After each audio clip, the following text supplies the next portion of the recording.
Hey everyone, welcome back to the channel.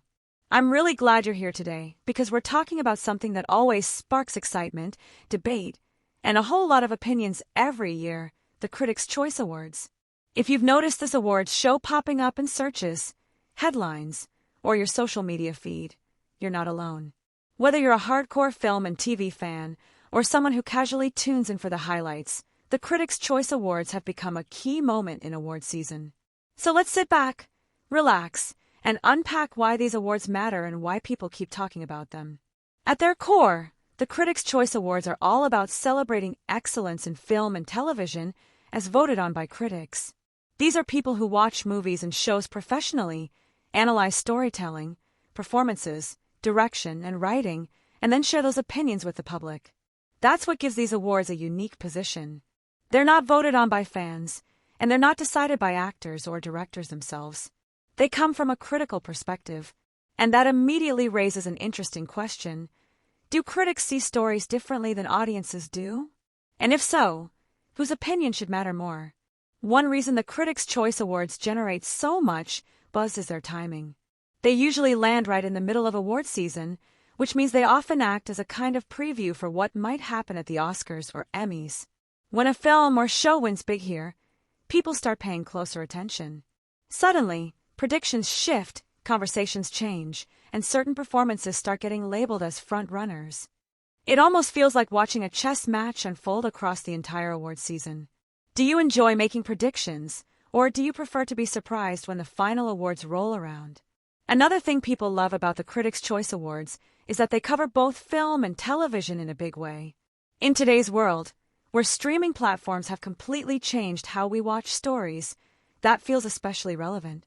Some of the most powerful performances and creative storytelling now come from limited series and streaming shows. The Critics' Choice Awards acknowledge that shift, giving space to projects that might not have fit neatly into awards conversations years ago.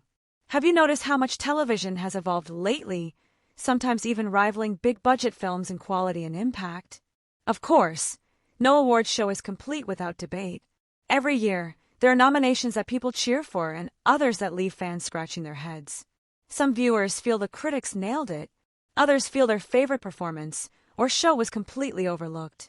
And honestly, that disagreement is part of the fun. Awards season isn't just about trophies, it's about conversation. Why do we get so invested in who wins?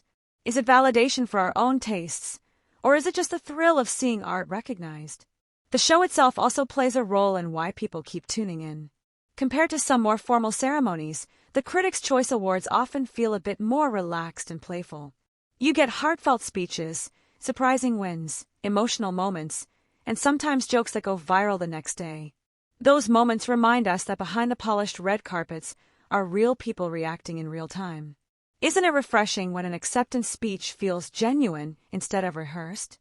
Another interesting aspect is how much influence these awards can have on careers. A Critics' Choice win or nomination can elevate an actor, director, or writer, especially someone who's newer to the industry. Suddenly, they're being talked about more, offered bigger opportunities, and recognized by a wider audience. It's a reminder that awards aren't just symbolic, they can actually change someone's professional trajectory. Do you think awards should have that much power, or should success be measured differently? At the same time, the Critics' Choice Awards often shine a light on storytelling itself. Many winning projects tackle meaningful themes: identity, love, conflict, resilience, justice, and human connection. Critics tend to gravitate towards stories that say something, that push boundaries, or that reflect the cultural moment we're living in. When a particular film or show wins, it can feel like a snapshot of what society values right now. What kinds of stories do you think deserve more recognition in today's entertainment landscape? It's also worth mentioning that critics don't always agree with each other either. The Critics' Choice Awards represent a collective decision, but that doesn't mean every critic voted the same way. That diversity of opinion is important. Art isn't objective, and no award can perfectly define what's best.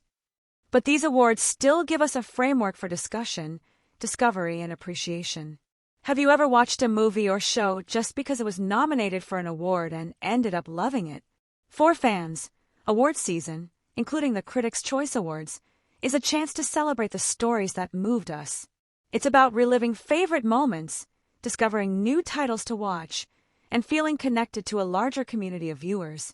Even if you don't agree with every winner, there's something exciting about seeing great work acknowledged.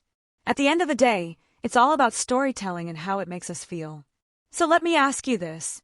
When you think about the Critics' Choice Awards, what matters most to you? Is it accuracy, influence, entertainment value, or the conversations they spark? Do you usually agree with the critics, or do you find your taste going in a completely different direction? I'd love to hear your thoughts in the comments. If you enjoyed this video and found it engaging, please give it a like. It really helps the channel grow. Share it with a friend who loves movies, TV shows, or award season debates.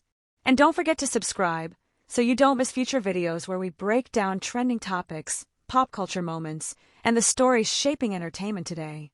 Thanks so much for watching, and I'll see you in the next one.